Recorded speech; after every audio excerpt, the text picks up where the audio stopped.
And if you don't believe it, recall this clip of Maxine Waters, one of the top Democrats in Congress, back in 2018. If you see anybody from that cabinet in a restaurant, in a department store, at a gasoline station, you get out and you create a crowd. And you push back on them.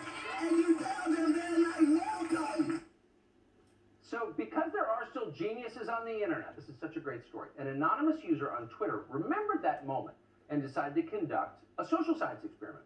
He took Maxine Waters' own words, but he swapped out the phrase Trump cabinet officials for, quote, Democrats in New York Governor Andrew Cuomo's administration. Here's what he wrote, quote, if you see anyone from the Cuomo administration in a restaurant, in a department store, at a gasoline station, get out and you create a crowd. You push back on them and you tell them they're not welcome anymore, anywhere.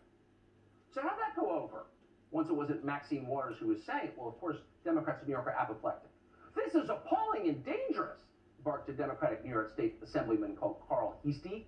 Encouraging violence must never be tolerated. Shame on whoever is behind this kind of garbage. It's unbelievable. New York State Senator Diane Sabino said this is beyond outrageous. And within a few hours, virtually every Democrat in the state of New York had condemned this anonymous tweet. But the best response came from a congressman called Richie Torres, who sits with Maxine Waters on the Financial Services Committee in the House. He said this, quote, as a congressman who lived through the insurrection against the U.S. Congress, I am appalled by the tweet below, which is an invitation to violence against public officials. We must all denounce in no uncertain terms any attempt at inciting violence, end quote, except attempts committed by Maxine Waters, the dangerous insurrectionist I sit next to on the committee, but who I will ignore when she says things that are inconvenient.